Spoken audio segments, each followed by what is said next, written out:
Je m'appelle Sung Jinwoo. Je suis un chasseur de rang E. Le chasseur au rang le plus bas, le plus faible.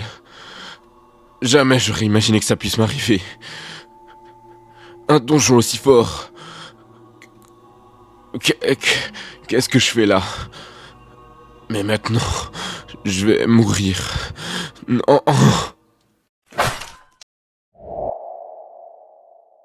Lors d'une belle journée ensoleillée à Séoul en Corée du Sud, Sung Jinwoo se promenait. Sung Jinwoo était un chasseur et il était tranquille dans la rue. Si on faisait abstraction de sa force et de sa régénération légèrement anormale, il était plutôt gênant de le considérer comme un chasseur tant il était faible. De plus, il était constamment blessé et frôlait la mort à chaque fois. Ce genre de travail où l'on risque sa vie s'il le faisait, ce n'était vraiment pas par plaisir. Plus tard, sur un chantier à Séoul, on apercevait une immense aura bleue. Notre protagoniste parvenait à peine à régler les frais médicaux de sa mère avec ce que la guilde des chasseurs lui donnait. En étant une personne normale, sans aucun talent particulier, il n'avait pas d'autre choix que de devenir chasseur. Sur le chantier, les personnes se rassemblaient. Elles s'étaient toutes donné rendez-vous ici pour se préparer à l'expédition. Ils n'avaient pas particulièrement envie d'être là, mais rien de mieux qu'une expédition pour remplir leurs poches. Quelques instants plus tard, c'était à présent le tour de Sung Jinwoo d'arriver. Il salua tout le monde et se prépara à son tour.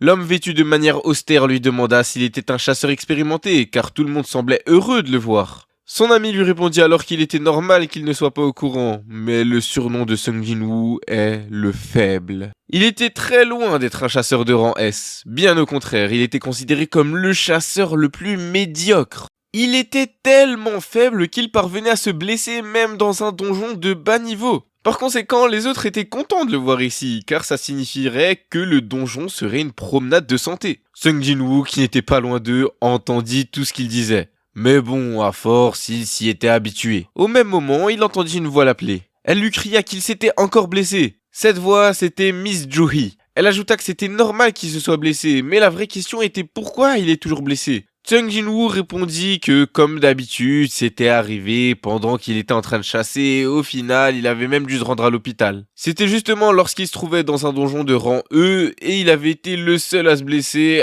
encore une fois. Miss Joo-hee était surprise et demandait comment ça pouvait à chaque fois arriver. Sung Jinwoo expliqua que tous les autres chasseurs avaient un rang supérieur, donc il n'y avait aucun soigneur. Joo-hee dit qu'il n'en avait pas pris parce qu'il se sentait en sécurité. Mais pour Sung Jinwoo, ce n'était pas de leur faute, c'était juste qu'il était trop faible. Mais bon, à force, vraiment tout le monde en avait l'habitude. Quoi qu'il en soit, il semblerait que tout le monde soit prêt, donc c'est le moment d'y aller. Le chef du groupe se plaça devant tout le monde avant d'avancer. Tout le monde lui disait qu'il était celui avec le rang le plus élevé ici, donc c'était normal, ils pouvaient lui faire confiance. Ils étaient tous ravis qu'il prenne la tête du groupe. Et donc, ils se mirent en route, ils entrèrent dans le donjon. En entrant, Sung Jinwoo se dit qu'il allait tout donner. Désormais, les choses sérieuses commençaient. Les ouvriers à l'extérieur du donjon disaient qu'il n'y avait rien à signaler, 2 d'entre eux étaient même en train de discuter. En fait, le chasseur Sung Jinwoo, le plus médiocre des chasseurs, se trouvait à l'intérieur. Et apparemment, ce donjon était un simple rang D. Ils ajoutaient même qu'ils n'avaient jamais vu Sung Jinwoo revenir sans blessure depuis qu'il officiait à la guilde. Mais bon, il s'agissait d'un donjon de rang D, il n'y avait aucune raison qu'il y ait un problème. Quelques temps plus tard, dans le donjon, Miss Joo-hee demanda à Sung pourquoi il était aussi déterminé à travailler en tant que chasseur. Continuer ainsi ne ferait que l'exposer à davantage de dangers. En fait, elle était déjà en train de le soigner. Sung Jinwoo s'excusa. À côté, tous les autres utilisaient leurs pouvoirs et leurs armes pour détruire les monstres. Et au vu de la facilité de ce donjon, ils n'eurent aucun mal à les vaincre. Miss Joo-hee se réjouit, car ça signifiait qu'ils avaient quasiment fini. Sung Jinwoo se rendit compte par lui-même qu'il n'était pas à la hauteur. Quand il se retourna pour regarder les autres, il remarqua que pour eux, c'était une simple partie de plaisir. Et voilà qu'ils avaient enfin tué tous les monstres. Ils avaient l'air d'avoir fini. Malgré cela, Miss Joo-hee lui posa à nouveau la question. Avait-il une raison de ne pas arrêter? Mais Sung Jinwoo répondit qu'il était chasseur simplement pour le plaisir. S'il devait arrêter, il s'ennuierait à mourir. En fait, il pensait que raconter ses problèmes personnels ne ferait que le gêner davantage. Malgré tout, Miss Joo-hee avait l'air inquiète pour lui. Elle lui dit qu'il mourrait bien plus vite s'il voulait absolument continuer à s'amuser. Et juste après, elle lui cria dessus, parce qu'il allait rouvrir ses blessures. Pendant ce temps, le chef du groupe montrait quelque chose aux débutants. Cette chose était obtenue en tuant un monstre. C'est un noyau magique. Un noyau magique d'un monstre de rang C valait extrêmement cher. Puisque Sung Jin-woo était un chasseur de rang E, obtenir ce genre de noyau lui était impossible. Et malgré toutes ces blessures qu'il avait subies dans ce donjon, il n'avait réussi à mettre la main que sur un simple noyau de rang E. C'était bien trop peu compte tenu des risques pour sa vie. Alors qu'il s'apprêtait à rentrer, d'autres personnes du groupe leur dirent qu'ils avaient trouvé une autre entrée. Ils s'approchèrent tous et remarquèrent que c'était apparemment un repère caché. On dirait bien que ce n'était pas un mythe. Le chef du groupe usa de son pouvoir de flamme et illumina l'entrée. La grotte se révéla être assez longue et présentait une espèce de porte au bout. Le chef informa les autres que le portail ne se refermerait pas tant que le boss serait toujours en vie. Et puisque le portail était toujours là, ça signifiait que le boss devait se trouver à l'intérieur. Normalement, il devrait contacter la guilde et attendre les directives, mais s'il laissait d'autres chasseurs mettre la main dessus en premier, il gagnerait moins d'argent. Par conséquent, le chef proposa que ce soit eux-mêmes qui s'y aventurent et qui tuent le boss. Cependant, étant donné que ça pouvait être dangereux, il souhaitait qu'il procède à un vote entre eux. Ainsi, personne ne pourra se plaindre du résultat. Tous les autres chasseurs du groupe se mirent à réfléchir. Certains considéraient que c'était une bonne idée, tandis que d'autres préféraient ne pas y aller. Finalement, un vote fut organisé et il y eut égalité. Le dernier à choisir fut Sung Jin-woo lui-même. Il se dit qu'il avait besoin d'argent, d'autant plus que la rentrée au collège de sa sœur approchait et que sa mère était toujours malade. Pour sa famille, il décida de s'y aventurer,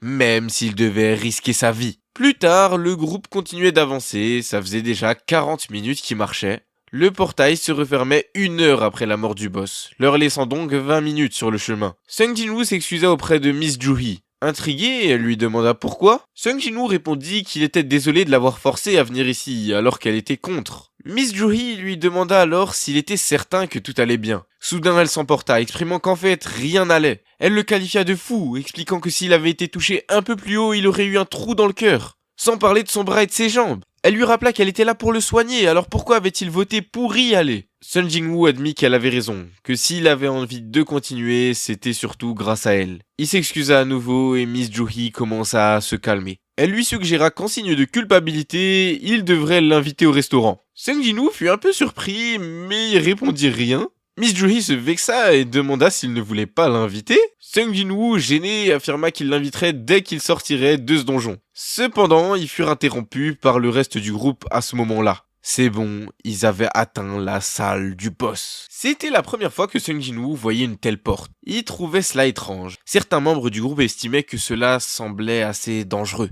Le chef du groupe leur demanda alors s'ils avaient réellement l'intention de revenir les mains vides après être arrivés jusqu'ici. Ils seraient les premiers à franchir cette porte et ceux qui ne voulaient partir le pouvaient. Mais même s'ils devaient y aller seuls, le chef déclara qu'il irait. Lorsque tous les autres constatèrent la détermination de leur chef, ils commencèrent à être convaincus. Ils avaient confiance en ses compétences et étaient prêts à y aller. Les portes s'ouvrirent assez facilement et soudainement, des torches de flammes s'allumèrent. Une fois à l'intérieur de la pièce, ils découvrirent qu'elle était immense et entièrement teintée de bleu, comme aucun donjon qu'ils n'avaient jamais vu auparavant. Sung Jin-woo se mit à explorer la zone. Il semblerait que personne n'était venu ici depuis très longtemps. Les statues présentes étaient étranges, chacune tenant quelque chose de différent. Il y avait même des instruments de musique. Il y en avait vraiment beaucoup, ce qui était assez effrayant. Sung Jin-woo fut impressionné, se sentant observé. Au fur et à mesure qu'ils avançaient plus profondément dans la pièce, ils découvraient des statues de taille gigantesque. Sung Jin-woo se demanda si l'une d'entre elles était le boss, mais les autres affirmèrent que c'était simplement une statue. Étrangement, il n'y avait rien qui ressemblait à des monstres ici, et aucune trace de combat. Pendant ce temps, le chef continuait d'explorer la pièce et découvrit quelque chose d'étrange au centre.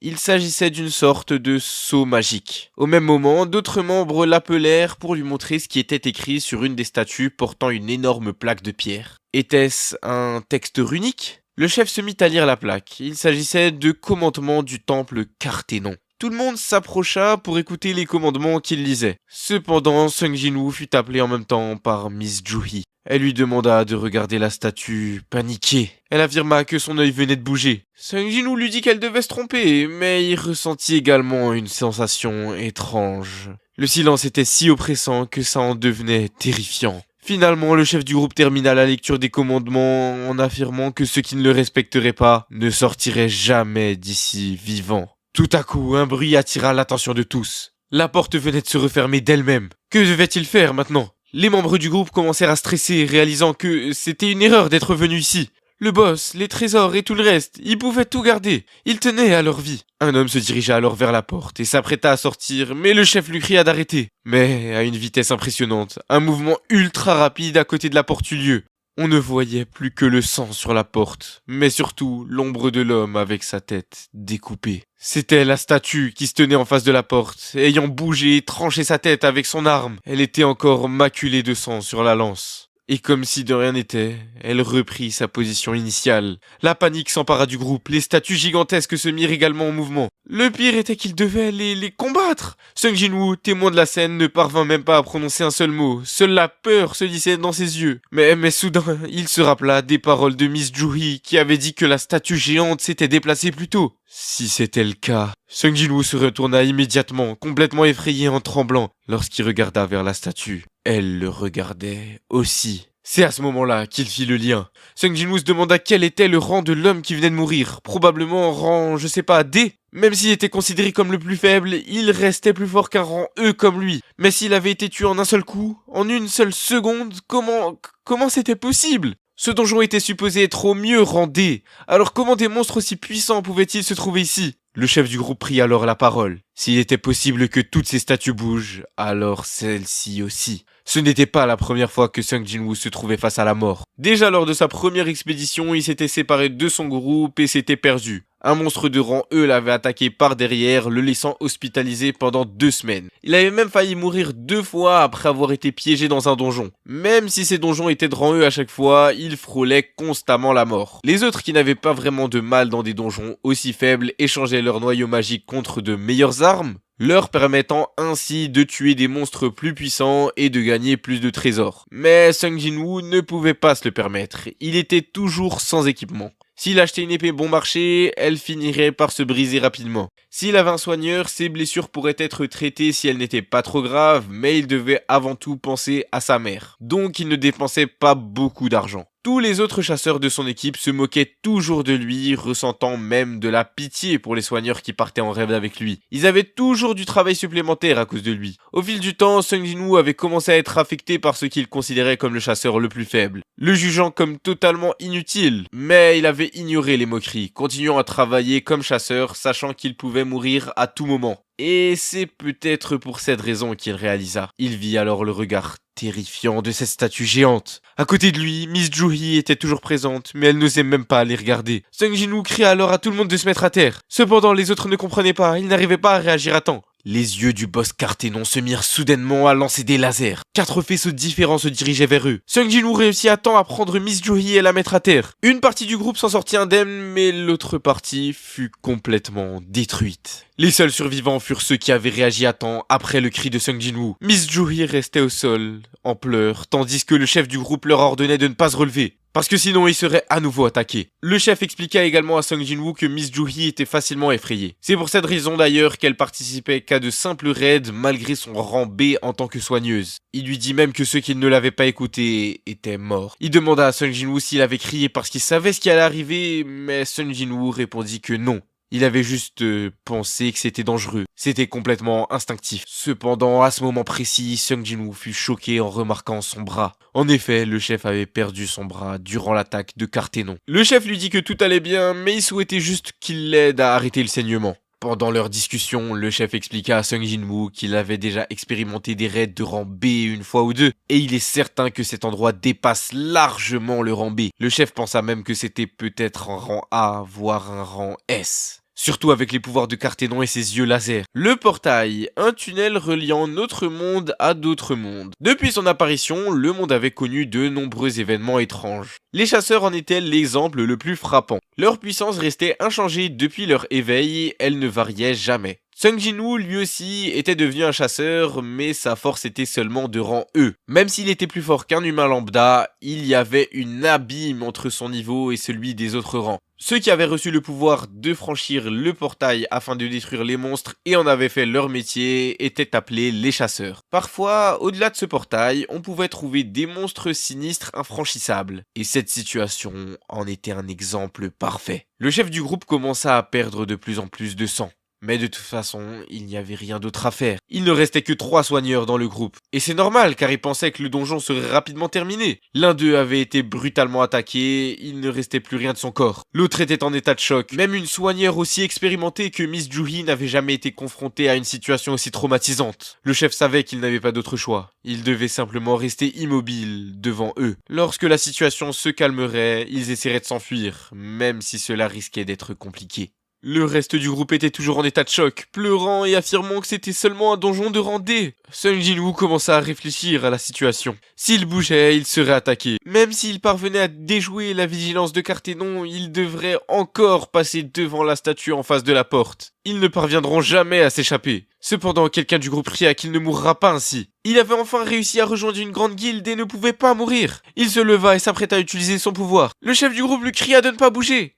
Mais lui, convaincu qu'il pouvait le faire, était confiant en une chose, sa vitesse. Il attendit devant la porte en un clin d'œil. Il se déplaça alors avec une rapidité extraordinaire et se retrouva devant la porte dans son champ de vision. Pendant qu'il se déplaçait, évidemment, Cartenon rouvrit les yeux et s'apprêta à lancer des lasers. L'homme était confiant de réussir, mais la seconde suivante, de tout son corps, il ne resta que les pieds. Il fut complètement désintégré. Tous les autres chasseurs assistèrent à cette scène, impuissants, criant et pleurant. Sung Jin-woo commençait réellement à ressentir de la frustration. Ces statues pouvaient les anéantir quand elles le souhaitaient. Pour elle, c'était aussi simple qu'écraser un moucheron. Sung Jin-woo demanda alors au chef pourquoi, si elle pouvait les décimer en un instant, ne le faisait-elle pas? Elles étaient réellement différentes des autres monstres qui attaquaient les chasseurs aveuglément. La statue qui gardait la porte et qui attaquait lorsque quelqu'un s'en approchait. L'énorme Cartenon qui tirait des rayons laser lorsqu'ils avançaient. Elles avaient toutes un schéma d'attaque. Sung Jin-woo eut alors une idée en tête. Est-ce qu'il y avait une règle dans cette salle? Il se souvint alors de la statue avec la plaque. Les commandements de Cartenon. C'était ça. Sung Jin-woo se lève alors, légèrement déterminé. Le chef lui dit d'arrêter, pensant qu'il était devenu fou. Mais lorsqu'il vit son regard, ce n'était pas le regard de quelqu'un qui était prêt à mourir. Tous les autres membres du groupe le regardèrent avec ébahissement.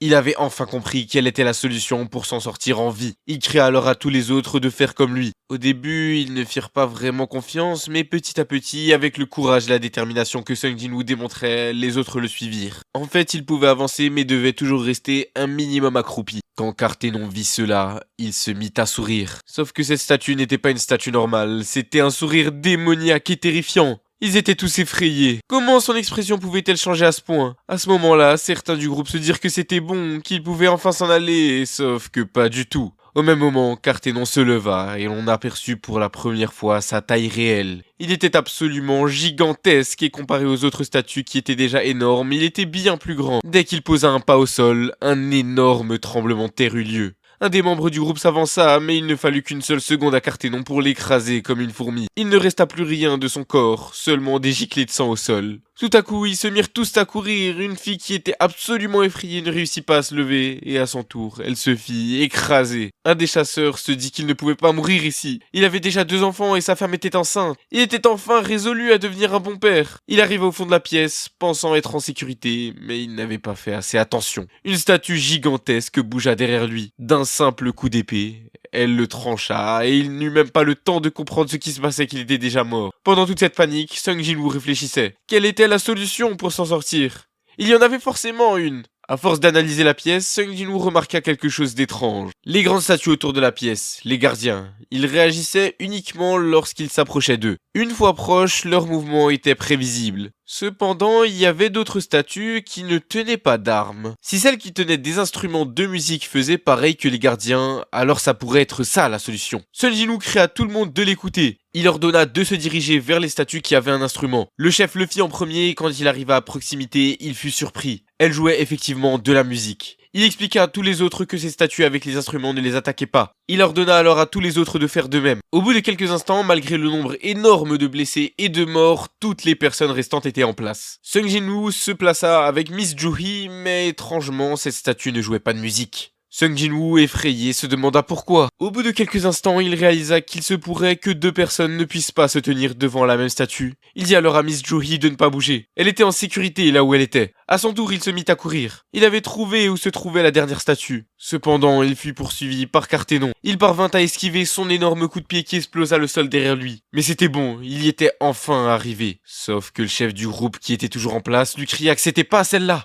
Quand Sung la regarda de plus près, il remarqua que c'était pas un instrument mais un bouclier. La statue lui asséna alors un énorme coup de bouclier. Sung Jin-woo n'eut même pas le temps de comprendre ce qui se passait qu'il était déjà au sol, en train de ramper. Malgré les attaques qu'il subissait, il voulait pas abandonner aussi facilement. Il avait besoin d'un instrument, et vite. Sung Jin-woo se mit à réfléchir sur son existence, la vie et la mort. Il se sentait attaché à un fil qui le maintenait en vie. Mais à présent, il avait l'impression que ce dernier s'apprêtait à rompre. Sung Jin-woo ferma les yeux, mais soudainement, la dernière statue entama son chant. En réalité, il ne l'avait pas trouvée dès le début car elle n'était pas pourvue d'un instrument. Mais elle chantait. Désormais, la situation semblait apaisée, car Taenon avait arrêté de les poursuivre. Miss Joo-hee se précipita vers Sung Jin-woo et lui demanda avec inquiétude s'il allait bien. Tremblant, il répondit que ça pouvait aller. Cependant, lorsqu'elle s'approcha de lui, elle fut effrayée par ce qu'elle vit. C'était sa jambe. Elle était complètement déchiquetée, résultat de l'attaque de la statue munie d'un bouclier. Malgré cette blessure atroce, il avait réussi à atteindre la dernière statue. Quelques instants plus tard, Sung Jin-woo lui dit qu'elle pouvait cesser de le soigner, mais Miss Joo-hee, les yeux toujours emplis de larmes, jura de le soigner coûte que coûte. Après un certain temps, ce fut à son tour de cracher du sang. Elle avait passé beaucoup trop de temps à soigner, et la fatigue et les blessures commençaient à la rattraper. De l'autre côté du groupe,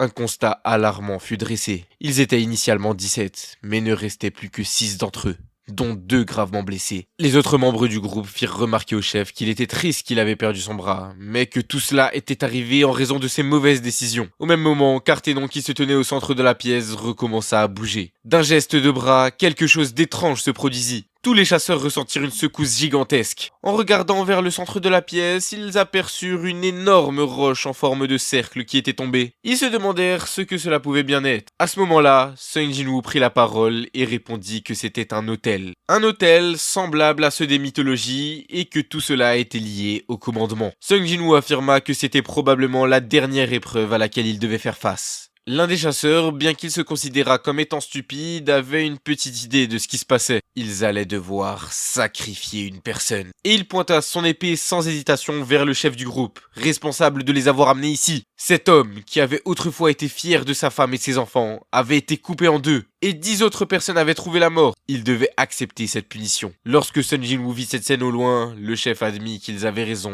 et qu'il devait assumer ses responsabilités. Sung, qui était à l'arrière, se disait que ce n'était pas de sa faute. Ils avaient tous voté pour venir ici. Mais bon, ils allaient tous rejeter la faute sur le chef. Malgré tout cela, le chef avança vers le centre de la pièce, face à l'autel. Un silence pesant envahit la salle. Soudainement, à côté du chef, une flamme rouge s'alluma dans les airs. Les autres chasseurs commencèrent à stresser et se demandèrent ce qui se passait. Tous les regards se tournèrent vers Sung Jin-woo, car il était celui qui comprenait le mieux le fonctionnement de ce donjon. En voyant cette flamme, Sung Jin-woo se dit que peut-être aucun sacrifice n'était nécessaire. Il aperçut Miss Joo-hee, toujours en train de le soigner, mais commençait sérieusement à s'épuiser. Il demanda alors aux autres de le porter jusqu'à l'autel et le déposer en haut. Ils ne comprenaient pas vraiment ce qu'il était en train de faire, mais ils obéirent simplement. Une fois à côté du chef, Sung Jin-woo lui demanda s'il pensait que les autres chasseurs viendraient les sauver s'ils restaient là. Le chef répondit que ce jour marquait le 7e jour depuis l'apparition de ce portail. Les énormes statues risquaient de se déplacer avant l'arrivée des renforts. Le portail allait s'ouvrir entièrement au bout de 7 jours. Dès lors, les monstres pourraient le traverser et aller dans le monde réel. Les raids étaient menés dans le but de tuer le boss afin de refermer le portail avant l'expiration des 7 jours. En réalité, Sung Jin-woo savait pertinemment ce qui allait se produire s'ils échouaient. Ça signifiait que les monstres déferleraient dans leur monde et ils ne pouvaient pas permettre une telle chose. Sung demanda à Miss Joo-hee et à l'autre chasseur, qui n'était pas encore au centre de la pièce, de les rejoindre. Il réalisa que pour chacune des personnes présentes sur l'autel, une flamme apparaissait. Il semble que l'épreuve commencerait une fois que tout le monde serait réuni ici. Ils les rejoignirent au centre de la pièce et comme Sung l'avait dit, 2 autres flammes s'allumèrent après quelques instants. Maintenant tous réunis, quelque chose d'autre se produisit. De la lumière commença à parcourir le sol et finalement des flammes bleues s'allumèrent. Ces flammes les entourèrent toutes autour de l'autel. Lorsque la salle se calma, tous les regards se tournèrent finalement vers la porte. En un instant, elle s'ouvrit entièrement. Tout le monde fut surpris. Comment cela était-il possible? La porte était ouverte. Est-ce que ça signifiait qu'il pouvait enfin partir? Cependant, personne n'avança. Ça semblait bien trop simple. Tous se doutaient qu'il y avait un problème. Tandis que tous observaient la scène, la première flamme bleue disparut. Le chef réalisa alors quelque chose. Ce sont les statues, elles s'approchent. Elles avaient toutes commencé à bouger. Que devait-il faire? Tout le monde était en panique. Sung Jin-woo tenta d'analyser la situation. Il observa les différentes statues. Certaines avançaient, tandis que d'autres étaient immobiles. Sung Jin-woo réalisa alors quelque chose et demanda à Miss Jo-hee d'ouvrir les yeux. C'était un jeu similaire auquel il jouait étant petit. En fait, les statues se rapprochaient plus vite lorsqu'il ne les regardait pas. Il devait donc ne pas les quitter des yeux. Pendant que tous observaient les statues, la chasseuse qui se trouvait derrière Sung Jin-woo les observait également, avec un comportement assez étrange. Soudainement, elle se mit à hurler, puis se mit à courir et quitta le centre de la pièce. Sung Jin-woo lui ordonna de rester ici, mais elle n'écouta pas. Dès qu'elle quitta l'endroit, la flamme rouge s'éteignit aussitôt. Les portes étaient toujours ouvertes avec le corps du chasseur qui avait été tué auparavant. La femme continuait de courir et arriva enfin à la porte. Étrangement, elle la traversa sans aucune difficulté. Les autres furent tous choqués. Comment c'est possible? Elle était encore en vie. Sung Jin-woo remarqua également que la porte se fermait peu à peu. Il était perplexe face à cette situation chaotique. Toujours en train d'analyser la situation, il observa qu'une flamme bleue disparaissait après un certain temps. Une des flammes rouges, qui était apparue pour chaque personne présente sur l'autel, avait disparu lorsque cette personne était partie. Au même moment, il se souvint des commandements. Il comprit que cette porte ouverte était clairement un piège. Lorsque toutes les flammes rouges étaient apparues, la porte s'était ouverte. Et lorsqu'une de ces flammes disparaissait, la porte se refermerait lentement. Et il arrive à la conclusion que la porte se refermera totalement lorsque toutes les flammes auront disparu. C'était donc ça, la dernière épreuve, avec tous les dangers, les terreurs et les tentations. Ils devaient tous rester en équipe et ne pas céder à la facilité en s'enfuyant. Cependant, alors que Sung Jin-woo avait compris tout cela, l'autre chasseur à ses côtés exprima ses regrets. Il ne pensait pas pouvoir rester ici une seconde de plus. Il se mit alors à courir, lâchant Sung Jin-woo qui tomba, incapable de tenir seul avec sa jambe en moins. Sung Jin-woo le regarda s'enfuir avec effroi. Il constata que lui aussi avait pu passer par la porte sans problème. Les autres ne comprenaient toujours pas ce qui se passait, mais Sung Jin-woo leur ordonna de ne pas bouger. Il ne pouvait pas se permettre de laisser d'autres personnes partir. S'il perdait encore des personnes, il n'y aurait pas suffisamment de gens pour surveiller les statues, et ils mourraient tous. Le chef demanda des explications à Sung Jin-woo, qui leur dit simplement qu'il devait attendre et observer les statues. Il devait le faire jusqu'à ce que les flammes bleues disparaissent. Les flammes bleues agissaient comme un minuteur, et ils pourraient partir une fois qu'elles auraient toutes disparu. Un chasseur prit alors la parole, doutant de la certitude de Sung Jin-woo. Il suggéra que la porte se refermerait peut-être complètement lorsque les flammes bleues disparaîtraient. Sung ouvrit grand les yeux, mais ne donna aucune réponse. En fait, Sung ne pouvait pas assurer qu'il avait raison ou tort. Le chasseur ajouta que pour être honnête, il n'aurait jamais pensé qu'une personne aussi faible que Sung puisse être utile. Il avoua l'avoir toujours sous-estimé et ne rien attendre de lui, même s'il faisait partie du groupe. Beaucoup de gens étaient morts en arrivant ici, mais d'autres avaient survécu, et ce, grâce à Sung Jin-woo. C'est lui qui avait compris ce qui se passait. Il remercia alors Sung Jin-woo, qui le regarda un peu surpris par son discours. Cependant, au même moment, le chasseur laissa tomber son épée. Sa voix trembla et il avoua que lui aussi il a une famille, qu'il ne pouvait pas mourir ici et qu'il voulait vivre. Il s'excusa auprès de tous les autres et déclara qu'il ne pensait pas pouvoir rester ici plus longtemps. Sung Jin-woo lui cria dessus, l'appelant, mais l'homme continua de s'excuser et s'enfuit. Sung Jin-woo, les larmes aux yeux, fut déconcerté par ces paroles. Comment pouvait-il dire merci dans une telle situation? Sung Jin-woo se mit alors à pleurer, réalisant que le chasseur les abandonnait, les condamnant à mort en s'enfuyant. Les statues gigantesques étaient maintenant à seulement quelques mètres du centre de la pièce. Sung Jin-woo se tint la tête, sachant qu'ils étaient finis. Au même moment, le chef prit la parole. La porte était presque fermée. Il comprit enfin ce qui se passait et déclara aux autres qu'ils devaient partir. Sung Jin-woo fut surpris. Que racontait-il? Le chef continua en expliquant que la porte ne se refermerait pas complètement s'il restait une personne sur l'autel. Eux deux, ils étaient jeunes, avaient encore tant d'années à vivre et devaient partir. Le chef demanda à Miss Jo-hee si elle pouvait aider Sung Jin-woo. Surprise, elle répondit qu'il n'y avait pas de souci. Cependant, elle s'effondra soudainement. Son corps tout entier tremblant et ses jambes refusant de bouger. Elle regarda Sung Jin-woo en pleurs. Le chef lui dit qu'elle avait probablement épuisé toute son énergie, certainement en essayant de soigner Sung Jin-woo. Sung Jin-woo était résigné. Il proposa au chef de prendre Miss Jo-hee et de quitter cet endroit. Mais le chef déclara qu'il était décidé à rester. Cependant, il ne savait pas qui porterait Miss Jo-hee. Le temps était compté. Il devait se dépêcher. Le chef regarda Sung Jin-woo sans pouvoir rien dire. Miss Jo-hee cria sur Sung, affirmant que c'était à elle de rester. Sung Jin-woo, dos à elle, lui rappela en souriant qu'elle lui avait promis un repas au restaurant. Miss Jo-hee, vexée, lui fit remarquer que c'était pas le moment de plaisanter. Mais soudain, elle reçut un coup derrière la tête. C'était le chef qui venait de l'assommer. Il s'excusa, mais le temps leur était compté. Sung lui dit de partir et de prendre bien soin d'elle. En quittant l'hôtel, le chef lui assura que c'était promis. Sung Jin-woo resta là, le regard vide.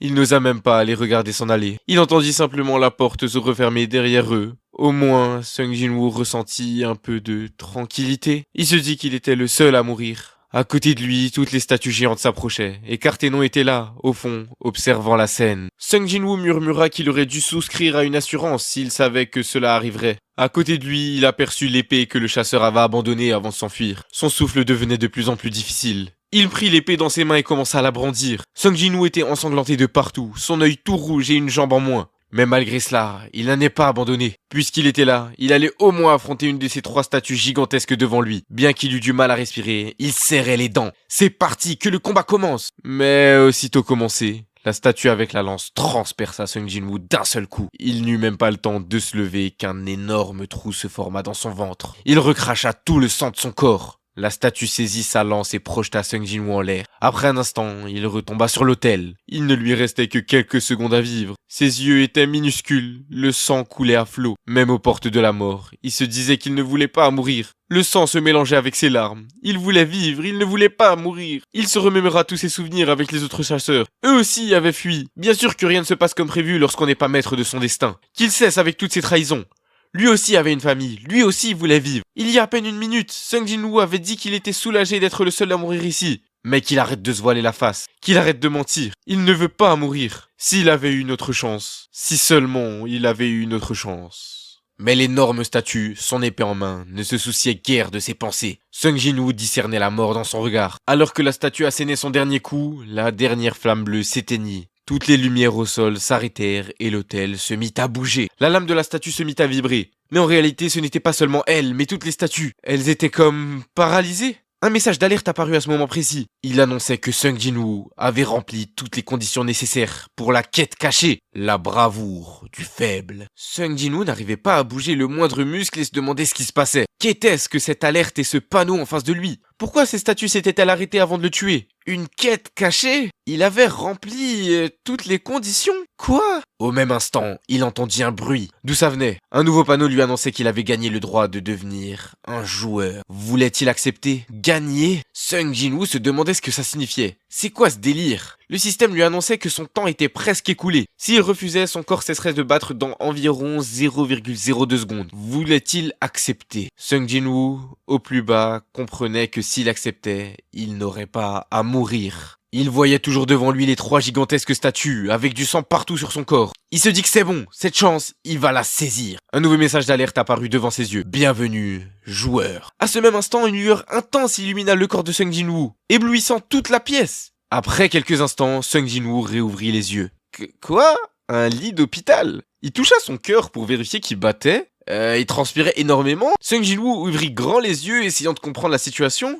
C'était quoi tout ça? Un rêve? Il regarda autour de lui et remarqua qu'il était vraiment dans un hôpital. À ce moment-là, 2 hommes en costume entrèrent dans la chambre. Ils s'étaient enfin réveillés, mais qui étaient-ils? Les hommes s'excusèrent d'avoir surpris Sung Jin-woo et lui tendirent leurs cartes. Ils étaient des inspecteurs de la guilde des chasseurs coréens. Sung Jin-woo se demandait pourquoi des inspecteurs voulaient le voir. En fait, Sung réalisa qu'il était resté alité pendant plus de 3 jours. Il demanda également des nouvelles de Miss Joo-hee et du chef. Les 2 inspecteurs expliquèrent qu'ils s'en étaient sortis sans trop de soucis, avec un bras en moins évidemment. Cependant, le fait que le chef ait perdu son bras aurait forcément un impact sur son travail. Il pourrait prendre sa retraite. Quant à Miss Joo-hee, elle était encore sous traitement en raison de son traumatisme profond. Il était peu probable qu'elle continue à exercer en tant que chasseuse. Et il en allait de même pour les autres. Mais Sung Jin-woo demanda à l'inspecteur de s'arrêter. Il ne voulait pas entendre davantage sur ces gros lâches. Il se rappelait de tout ce qu'ils avaient fait dans cette pièce. Finalement, le nombre de personnes ayant survécu au repère caché était de 6. Bien que chaque chasseur avait risqué sa vie durant, il était rare qu'un tel massacre survienne. Lorsque les inspecteurs et la guilde du Tigre Blanc avaient atteint le lieu de l'incident, il n'y avait rien. La pièce n'était qu'une simple grotte, sans aucune statue, sans aucune flamme bleue ou autre. Juste l'autel au centre de la pièce. Et Sung Jin-woo y était seul, allongé. Sung se dit que c'était impossible. Les inspecteurs avaient également du mal à y croire. Si les témoignages des survivants étaient différents ou si certaines parties des corps des défunts n'avaient pas été retrouvées, ils auraient pu envisager une autre explication. L'inspecteur prit alors un air beaucoup plus sérieux et expliqua que c'était juste une théorie, mais il pensait que Sung avait vécu le double éveil. Lorsqu'il entendit cela, Sung Jin-woo fut choqué. Un double éveil? Les statistiques d'un chasseur étaient fixes lorsqu'il recevait l'éveil. Cependant, il était déjà arrivé que certains chasseurs s'éveillent une nouvelle fois. Il y avait eu des antécédents où des chasseurs de rang C étaient passés directement au rang A, voire même des rangs B qui avaient atteint le rang S. Les inspecteurs apportèrent à Sung Jin-woo un détecteur de puissance magique. Tout ce qu'il avait à faire était de poser ses mains sur le cristal de mana. Les inspecteurs se dirent que s'il y a réellement une telle créature dangereuse comme les survivants l'avaient décrit, des chasseurs de son calibre n'auraient jamais survécu. Seul un groupe de chasseurs de rang A et S aurait pu surmonter un tel donjon. Mais tous ces monstres avaient disparu, étrange. Vu les circonstances, il était impossible de ne pas imaginer la possibilité que Sung Jin-woo ait reçu un double éveil. Au même moment, Sung Jin-woo posa sa main. Toutefois, il resta toujours aussi faible. Le détecteur afficha 10 au compteur, ce qui était vraiment bas. Pour vous dire, l'un des inspecteurs était même surpris par sa faiblesse. Même les chasseurs les moins puissants affichent normalement, 70. Il semblerait que leur théorie était tombée à l'eau. Sung Jin-woo observa les deux inspecteurs s'en aller comme si rien ne s'était passé, mais il y avait quelque chose qui l'intriguait encore plus. Ne l'avait-il pas remarqué? Au-dessus de sa tête, un panneau bleu similaire à ceux des jeux vidéo était visible. Se pourrait-il que les autres ne soient pas capables de voir ça?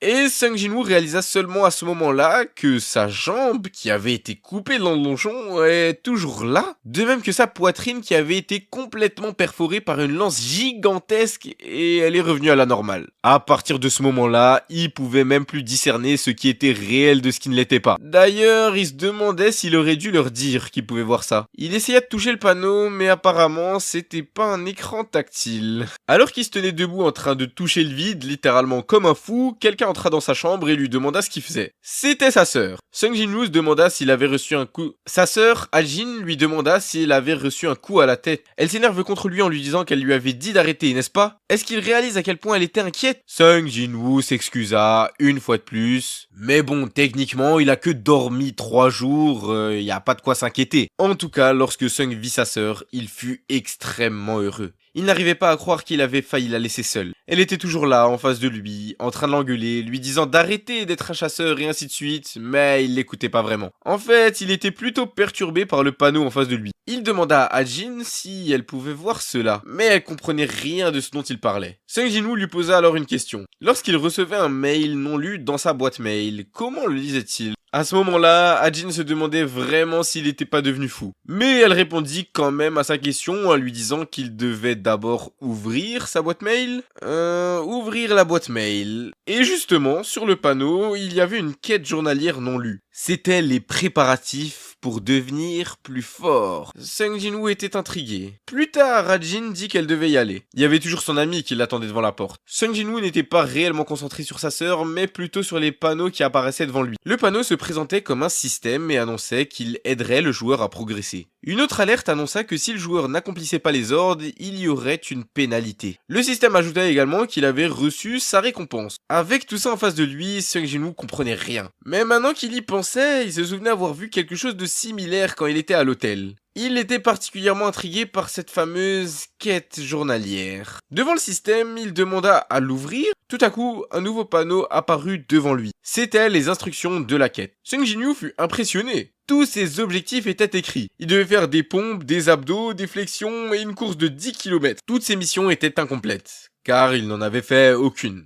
Le système ajouta qu'un échec entraînerait une punition liée à cette quête. Sung Jin-woo se dit que c'était une blague. Une personne hospitalisée n'aurait jamais la force de faire tout ça. Il se dit qu'il verrait de quoi il en retourne demain après avoir dormi. Sung Jin-woo s'allongea, mais pendant ce temps, le système était toujours là. Le minuteur se déclencha. Il passa du vert au jaune, puis finalement au rouge. Une fois que le temps journalier fut écoulé, le système annonça une nouvelle alerte. Sung Jin-woo avait échoué à accomplir la quête journalière. Il sera donc redirigé vers la zone de pénalité pour une certaine période. Sung Jin-woo était toujours endormi, mais quelque chose le réveilla. Il était toujours sur son lit d'hôpital, mais il ressentait des tremblements de terre. Il commença à avoir peur. Il posa la main sur le sol. Mais celui-ci se fissura. Au bout de quelques instants, le sol se transforma en sable. Sung Jin-woo était toujours assis, non pas dans sa chambre d'hôpital, mais plutôt dans un désert aride avec un coucher de soleil au loin. Sung ne comprenait rien à ce qui se passait.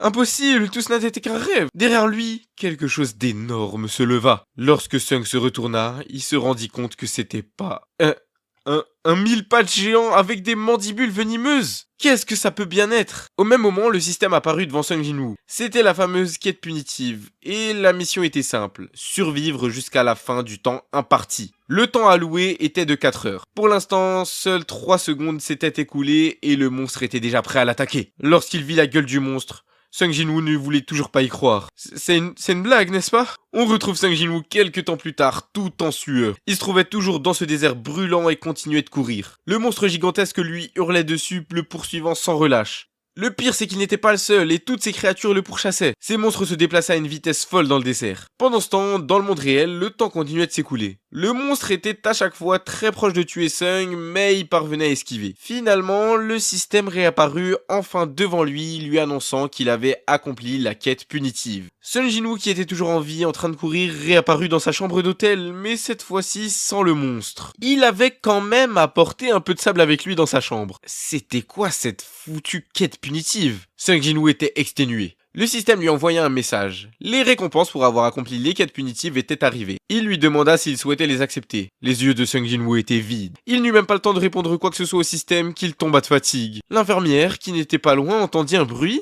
Elle se dépêcha d'entrer dans la pièce de Sung et demanda ce qui s'était passé ici. Elle appela à l'aide en voyant Sung Jin-woo étendu au sol avec des grains de sable par terre. Quelques temps plus tard, les infirmières discutèrent de Sung Jin-woo. Elles avaient entendu dire qu'il était un chasseur. Elles en avaient entendu parler parce qu'il courait tous les jours alors que ça faisait peu de temps qu'il s'était réveillé. Mais les médecins le laissaient tranquille, car les chasseurs guérissaient plus rapidement que la normale et que de tels exercices ne lui feraient pas de mal. Et justement, il était en train de courir à ce moment-là. Ça faisait 4 jours que Sung Jin-woo s'était réveillé. Il avait découvert quelques petites choses. Tout d'abord, la chose qui apparaissait devant lui n'était pas une illusion. Le système lui annonçait au même moment que sa course de 10 km quotidienne avait été accomplie. Bien que ce système soit visible devant lui, les autres ne pouvaient pas le voir. Aujourd'hui tout allait bien, il avait accompli tous ses objectifs du jour et c'était maintenant le moment de récupérer ses récompenses de quête. Le système lui proposa de choisir entre 3 récompenses. La récupération, l'obtention de points, de statistiques ou les boîtes mystères. Sung Jin-woo choisit alors la récompense numéro 1, la récupération. Soudainement, alors qu'il était complètement épuisé après sa course, il ressentit comme une énergie grandir en lui. C'était une magie capable de restaurer son état. La fatigue qui s'était accumulée dans son corps se volatilisa comme si elle n'avait jamais existé. En dehors de ça, il y avait aussi des points statistiques et la boîte mystère. Sung Jin-woo pouvait augmenter n'importe quelle caractéristique tant qu'il lui restait des points de stats. Lorsqu'il consultait son panneau de joueur, différentes informations s'affichaient. Il était de niveau 1, sans classe ni titre. Pour l'instant, il avait 100% de points de vie, 0 de fatigue et 100 points de magie. Sa force s'élevait à 16 points et toutes les autres caractéristiques étaient à 10 points.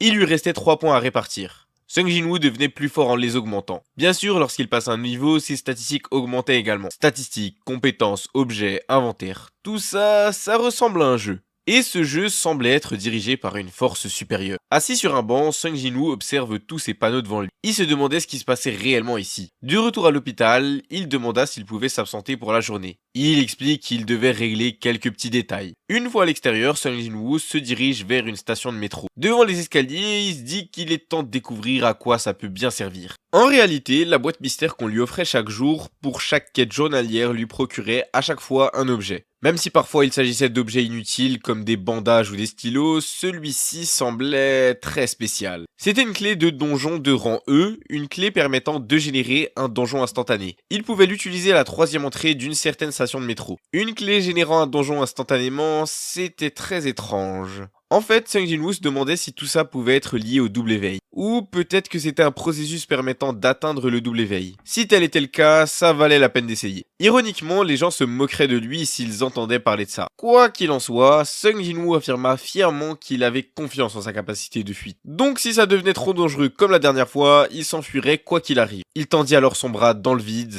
et une sorte de réaction se produisit. Après quelques instants, la porte du métro se révéla être un portail. Sans hésiter une seconde, Sung Jin-woo passa le portail, déterminé. Le système lui annonça qu'il venait de pénétrer dans un donjon instantané. Cependant, une fois qu'il l'eut franchi, Sung Jin-woo se retourna et se rendit compte qu'il y avait un problème. Le portail commença à se solidifier. Non, c'est impossible, la sortie est bloquée. À côté de lui, une femme passa à travers le portail comme si de rien n'était. En fait, les gens pouvaient toujours utiliser le métro et ne remarquaient même pas qu'il y avait un donjon ici. Serait-ce une sorte d'autre dimension? C'était vraiment différent des autres donjons.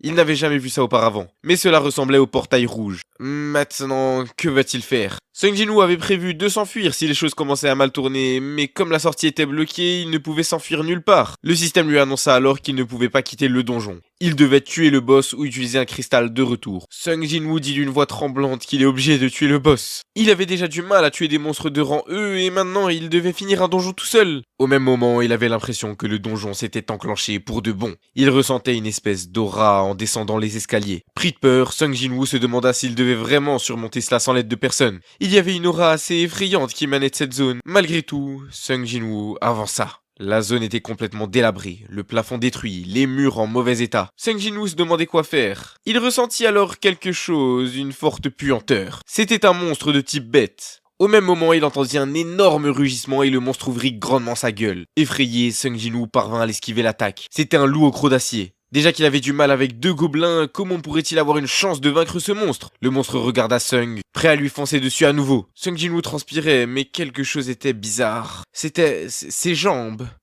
Elle ne bougeait pas. Pourquoi? Était-ce parce qu'il avait peur? Il n'avait pas prévu de faire face à son traumatisme du donjon caché, mais ça posait problème. Le monstre s'apprêtait à anéantir Sung Jin-woo, mais il parvint à esquiver au dernier moment. Il n'y avait pas de soigneur. Il pouvait pas se permettre de se faire toucher. À chaque fois que le monstre l'attaquait, Sung Jin-woo parvenait à éviter l'attaque de quelques centimètres. Sauf que quand il sautait, Sung Jin-woo ne parvenait pas à retomber sur ses jambes correctement. Il était surpris. En fait, quelque chose n'allait pas avec son corps. Il était étrangement léger. Il parvenait à effectuer des mouvements qu'il n'avait jamais réussi auparavant. Mais ce monstre en face de lui ne lui laissait aucun répit. Cependant, Sung Jin-woo ne fléchit pas. Ce n'était certainement pas maintenant qu'il allait trembler de peur. Il ne mourrait pas. Au même moment, il concentra son énergie dans son poing et porta un énorme coup au monstre. Avec un geste aussi simple, Sung Jin-woo projeta le monstre à l'autre extrémité du couloir. Comment était-ce possible? Serait-ce dû à l'accroissement de ses points de force? Jamais auparavant Sung Jin-woo n'avait ressenti une telle puissance. Toutefois, malgré cela, le loup restait bien plus fort que lui. Cependant, cette fois-ci, c'était à Sung Jin-woo d'attaquer. Il se précipita vers l'animal et asséna une série de coups dans sa gueule. Bien que ça infligeât des dégâts au monstre, c'était loin d'être suffisant pour le vaincre. Ces types de monstres étaient peu affectés par des attaques normales. Étant donné que celui-ci était bien plus puissant que lui, il ne pouvait pas le vaincre aussi facilement. Il continuait d'enchaîner les attaques tout en cherchant une stratégie. Que pouvait-il faire? Il n'avait jamais fait face à de tels monstres, et encore moins seul. Malgré les esquives, Sung Jin-woo commençait à être blessé par le monstre. Que faire pour le vaincre? Il ne disposait que de son corps, sans arme magique. S'il en avait une, tout serait bien plus simple. Soudain, une idée lui vint à l'esprit. Il ouvrit l'inventaire du système et y trouva une épée. Avec cette arme en main, il réussit à trancher la gueule du loup.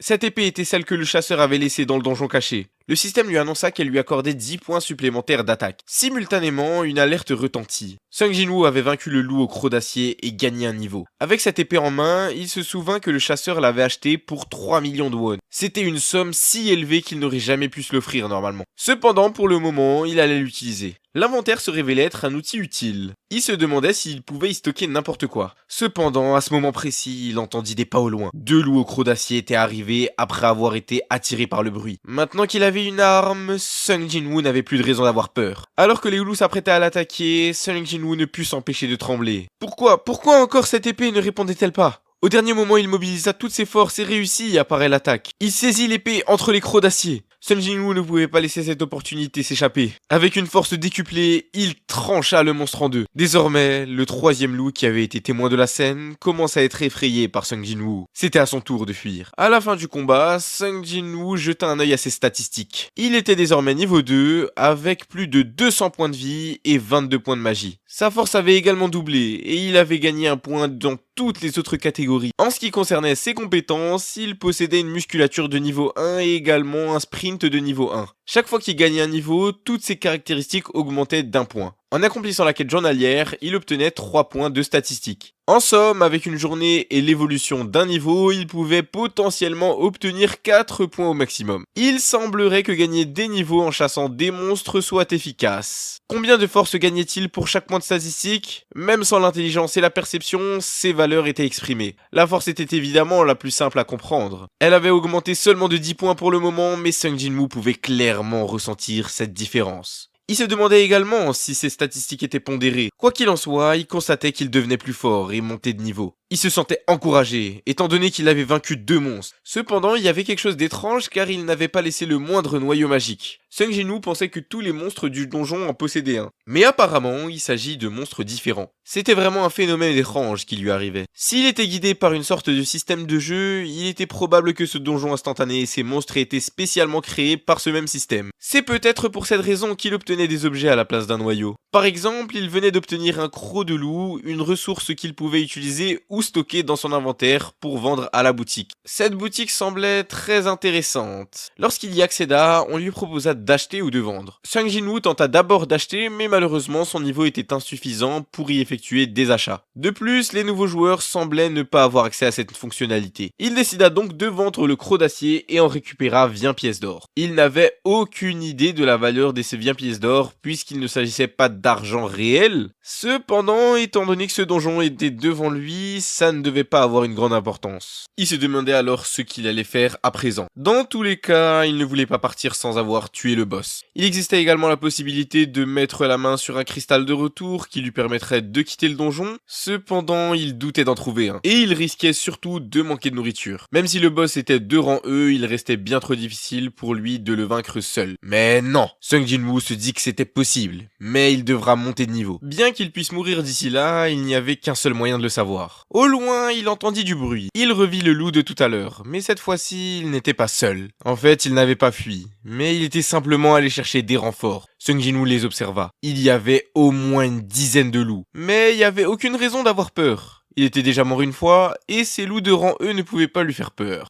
Sung Jin-woo courut vers eux, armé de son épée. Il ressentait désormais qu'il était bien plus fort. Il les attaqua tous à la fois, réussissant à décapiter plusieurs monstres d'un seul coup. Mais en même temps, d'autres l'attaquèrent par derrière. Il fut légèrement blessé, mais se protégea immédiatement. Il ne mourra pas aussi facilement. Sung Jin-woo dit à ses monstres qu'il devrait en faire autant. Son visage était bien plus déterminé que d'habitude. Il combattait avec acharnement aussi longtemps que son corps le permettrait. Il se déplaçait à une vitesse assez impressionnante et enchaînait les attaques simultanément. Pendant qu'il combattait, il gagnait même des niveaux. Finalement, il commença à se rendre compte que s'il arrêtait là, par fatigue ou autre, il serait massacré. À mesure que les monstres se ruaient vers lui, il continuait de progresser. Il savait que s'il mourait, il ne pourrait plus protéger ce qui lui était cher. Il perdrait tout, et ça n'était pas envisageable. Il ne pouvait plus baisser la tête comme un faible. S'il pouvait devenir plus fort, alors il obéirait à tous les ordres débiles de ce système. Sung Jin-woo, le visage ensanglanté, continua de les anéantir avec son épée. Il eut enfin mis à mort tous ceux qui se trouvaient là. Il marcha dans une mare de sang, jonché de monstres découpés en morceaux. Épuisé, il persista à avancer plus profondément dans le donjon, bien conscient qu'il était loin d'en avoir terminé. Des dizaines de monstres similaires se dressaient encore devant lui. Cependant, désormais, il ne ressentait plus aucune peur. Sung Jin-woo inspira profondément et leur fit face. Bien que ces monstres demeuraient effrayants, Sung Jin-woo conservait son courage et sa détermination à les éradiquer. Après un certain temps, le système apparut devant lui.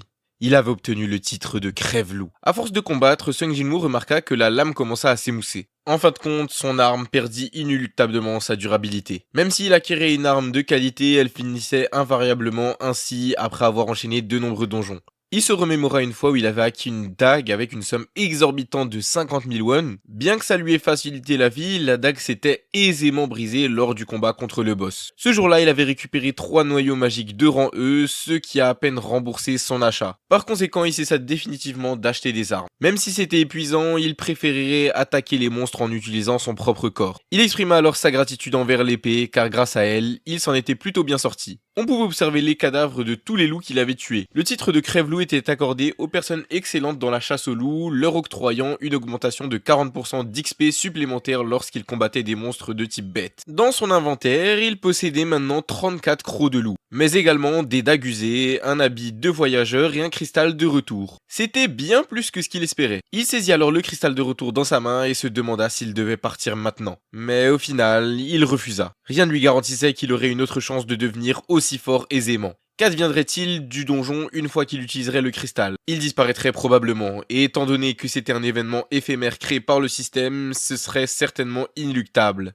En fin de compte, il se trouva à la merci d'une entité dont il ignorait tout. Avancer ou reculer.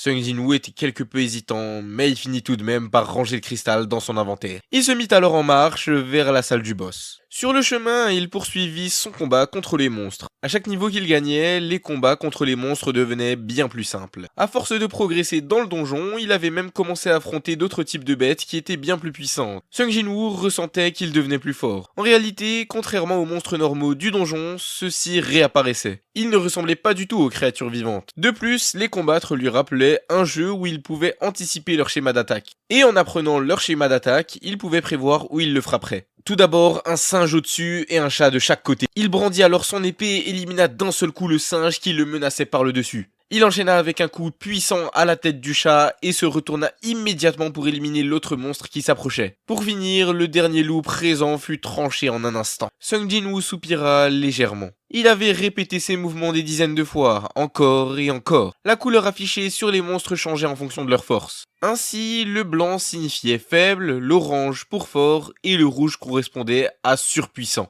Étant donné que les monstres loups, initialement orange, étaient maintenant devenus blancs, cela voulait dire que Sung Jin-woo était devenu plus fort. Cependant, même avec cela, il n'était pas sûr de pouvoir rivaliser avec le boss. Il aperçut son aura en bas des escaliers. Il s'agissait certainement de la salle du boss. Sung Jin-woo sentit un frisson parcourir son corps. Cela était certainement dû à sa perception accrue, mais il pouvait affirmer combien le monstre là-bas était puissant. Sur son panneau de statut, Sung Jin-woo était actuellement au niveau 15 et avait plus de 1100 points de vie. Son niveau ne semblait plus évoluer, et de plus, son épée risquait de ne pas tenir bien longtemps. Sung resta devant les escaliers, hésitant, mais au bout d'un moment, il prit sa décision. Le moment était venu. Il se mit à descendre et après un certain temps, il se demanda si ces escaliers étaient sans fin. Il remarqua quelque chose d'étrange. Était-ce vraiment une station de métro? Au bout d'un moment, il atteignit le dernier étage. La zone était presque inondée et le climat était tropical. Au loin, il aperçut une sorte d'ombre. Ça attira immédiatement son attention et soudain, l'eau commença à s'agiter violemment.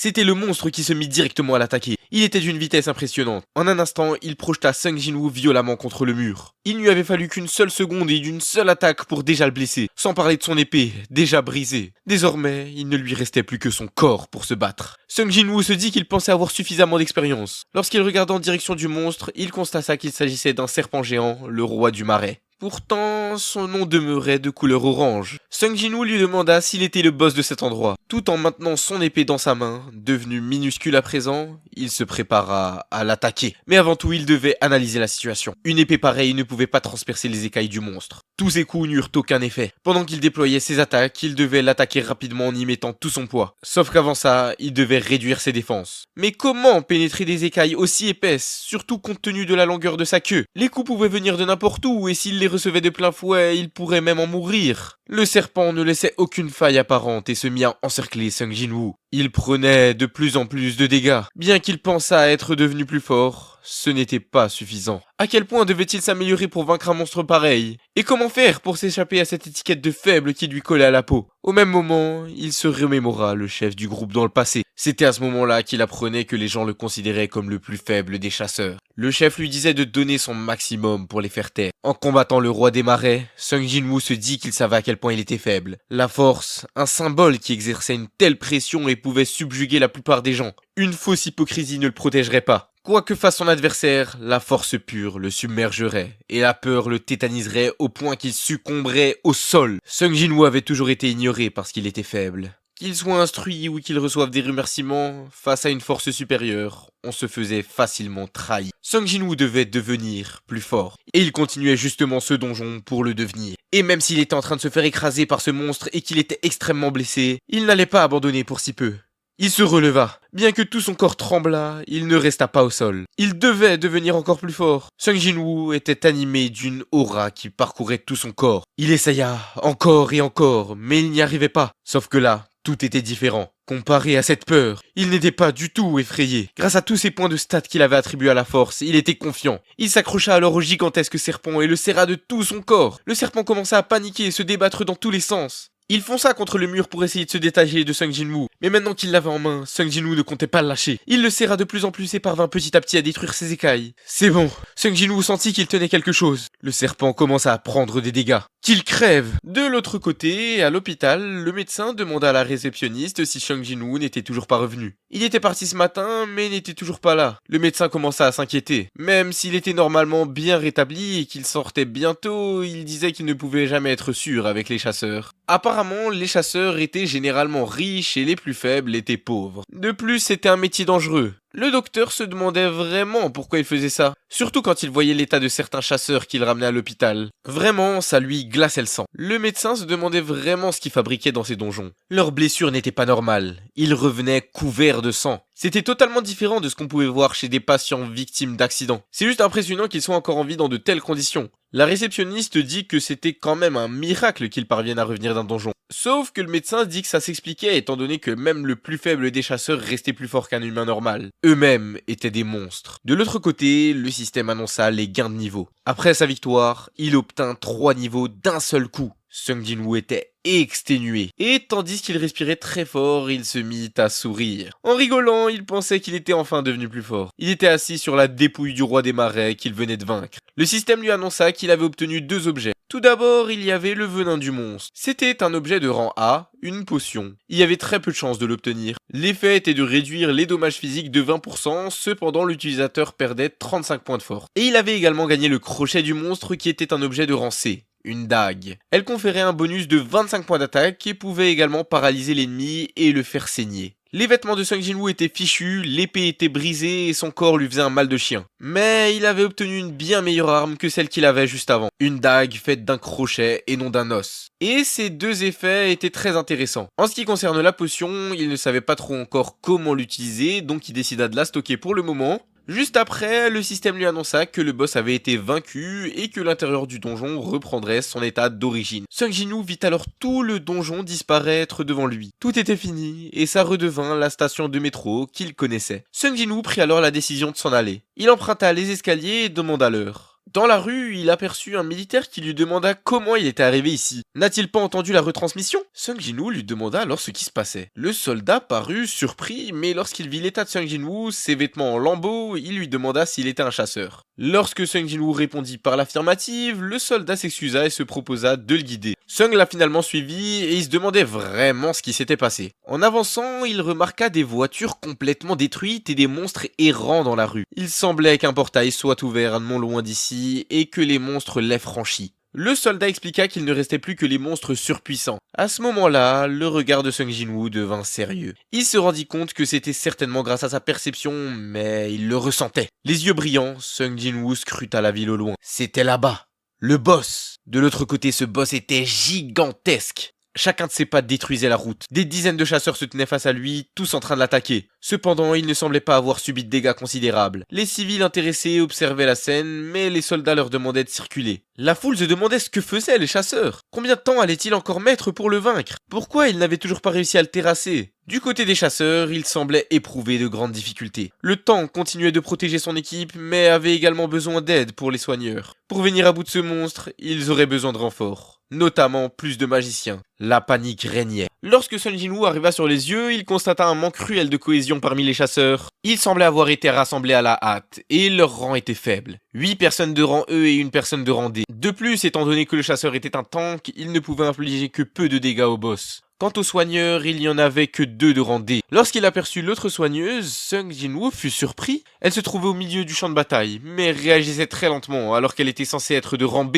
C'était évidemment Miss Joo-hee. Elle s'excusait et faisait de son mieux, mais dès que son regard croisait celui du boss, elle était envahie par les souvenirs de Carthénon. Elle se fatiguait rapidement et était effrayée. Cependant, elle savait que si elle fuyait, il n'aurait plus de soutien. Quand Sung Jin-woo la vit, il comprit qu'après seulement une semaine, Miss Joo-hee ne pouvait pas se remettre complètement. C'était prévisible, il aurait probablement été dans le même cas. Mais il devait surmonter cela. Il commença alors à accumuler de l'énergie dans son corps. Le boss était environ de rang D. Comparé au serpent qu'il venait d'affronter, il était légèrement plus faible. S'il pouvait réduire sa défense, il pourrait le vaincre sans trop de difficultés. Il suffirait d'un coup puissant pour transpercer cette stupide carapace rocheuse. vertigineuse. Sung Jin-woo se tenait alors en retrait, mais se préparait à lancer le fragment d'épée qui lui restait. Et c'est parti! Il lança l'épée à une vitesse phénoménale. Du côté des autres chasseurs, la situation était vraiment délicate. Leur tank risquait de succomber à ce rythme. Ils avaient absolument besoin d'aide. Au même moment, un énorme choc retentit sur la tête du monstre. C'est bon, l'attaque avait fonctionné. Les autres chasseurs se mirent tous à attaquer en même temps et finalement le monstre tomba. Ils l'avaient fait, ils l'avaient vaincu. Cependant, le tank trouva quelque chose d'étrange. Leurs attaques n'avaient pas fonctionné jusqu'à présent et soudain, le monstre s'écroula.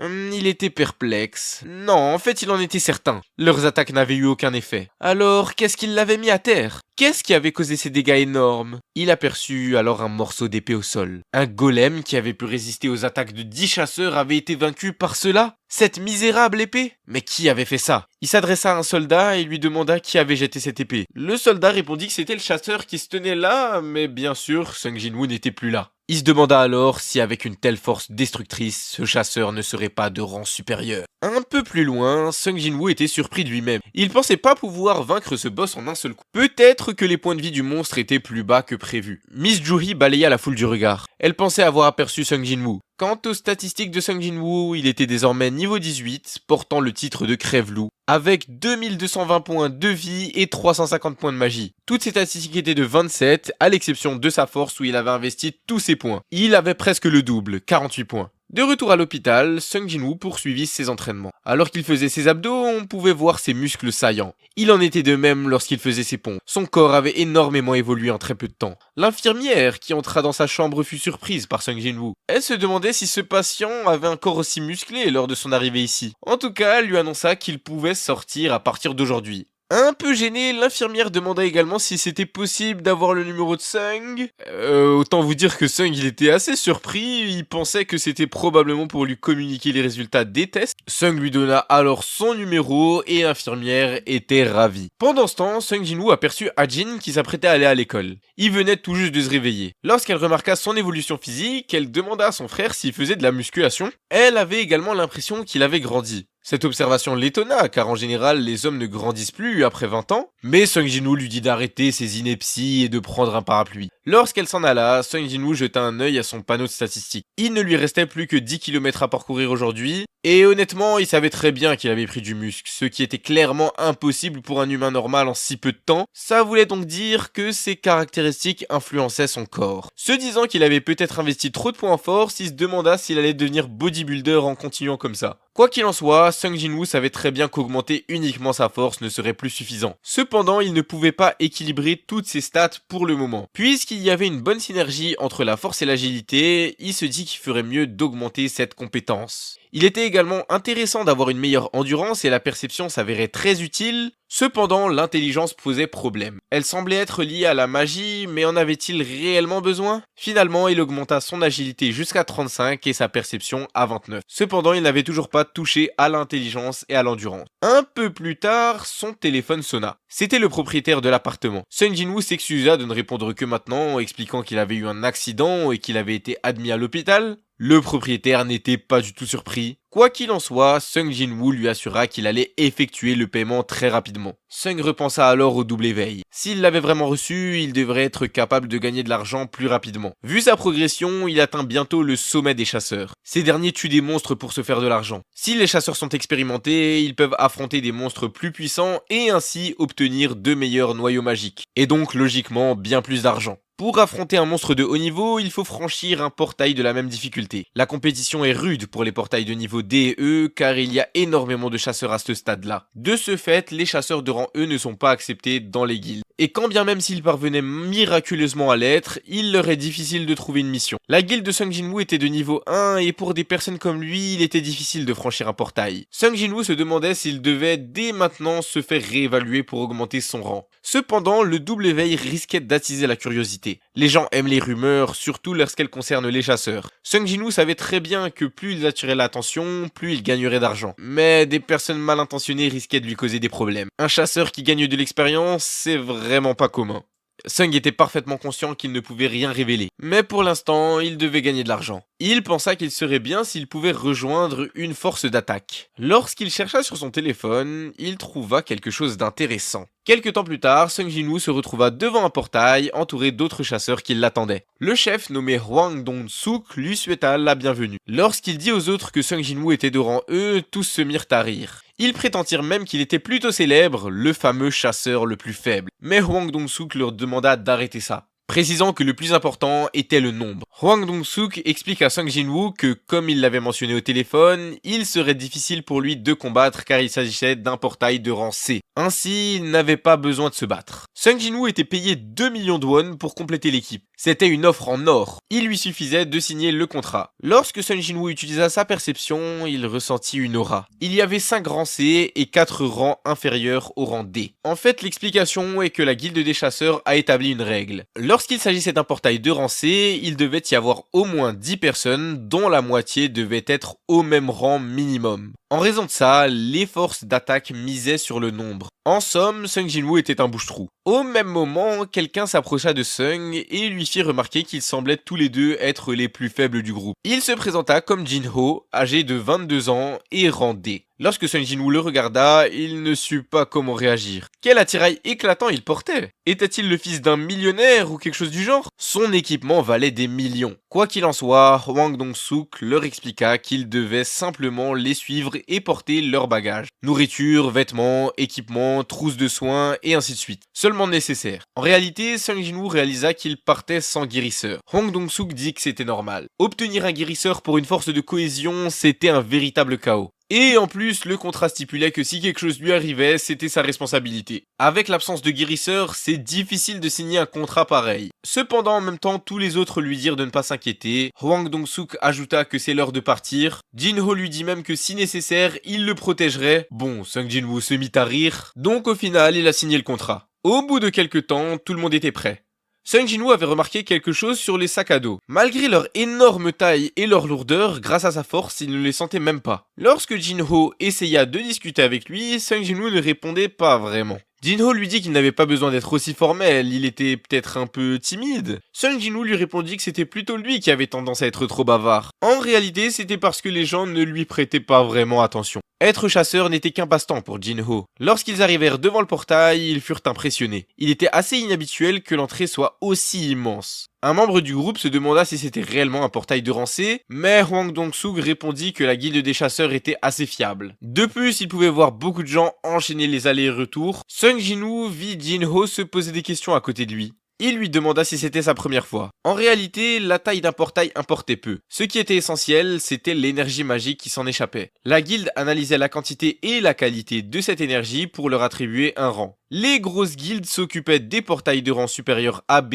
les plus bas ne représentaient pas de danger. Même si tel était le cas, ce serait le premier portail de ce niveau pour Sung Jin-woo. Tout le monde dégaina ses armes, c'est le moment d'entrer. Quand Sung Jin-woo regarda Jin-ho, cette situation le perturbait. Normalement, des chasseurs de rang E comme lui ne gagnaient pas suffisamment d'argent et raclaient les fonds de tiroir pour se procurer des armes, sans parler des protections. Alors pourquoi un gars aussi faible que lui possédait-il d'aussi bons équipements? En fait, on aurait dit que cette équipe gagnait plutôt bien sa vie. Tout le monde était plutôt bien équipé, c'était très différent de ce qu'il avait l'habitude de voir. Lorsqu'ils entrèrent dans le portail, l'un des chasseurs utilisa sa magie pour créer de la lumière. Ils furent assez surpris, il n'y avait aucun monstre. Et ce qui était étrange, c'est qu'il n'avait pas d'éclairage non plus. Sung Jin-woo demanda à Jin-ho de se taire car il essayait d'écouter ce qui se passait. Il entendit de légers bruits au loin. S'il n'y avait pas de lumière, ça signifiait que les monstres préféraient l'obscurité. En réalité, c'était pas qu'il n'y avait pas de monstres, c'est juste qu'ils ne s'étaient pas encore montrés. Il était difficile pour des monstres de vivre dans l'obscurité, mais s'ils étaient intelligents, ça voulait dire qu'ils ne dépendaient pas de leur vue. Soudain, le bruit que Sung Jin-woo entendait se fit de plus en plus fort. Tout à coup, Sung cria à tous les autres que ce sont des insectes. Donc la zone où il se trouvait devait être un nid. Le son se rapprochait de plus en plus, mais il y avait trop de galeries. La panique s'empara du groupe. Alors qu'il scrutait tous les endroits par lesquels les monstres pouvaient en arriver, Sung Jin-woo réalisa qu'ils se trompaient. Ils étaient là, au-dessus de leur tête. Ils étaient dans le plafond et il y en avait des tonnes. Tout ça était presque irréel alors qu'ils utilisaient leur pouvoir pour les faire tomber tous au sol. Quand elles étaient à terre, Hwang Dong-suk attirait les monstres avec son énorme bouclier et les autres attaquaient rapidement pour les détruire. En observant la scène, Sung Jin-woo était assez impressionné. Il travaillait très bien en équipe. Dans de telles conditions, il n'avait pas besoin de guérisseur dans le groupe. Le chef Hwang Dong-suk jouait parfaitement son rôle de tank et les attaquants choisissaient toujours le bon moment pour attaquer. On pouvait voir qu'ils combattaient ensemble depuis un certain temps.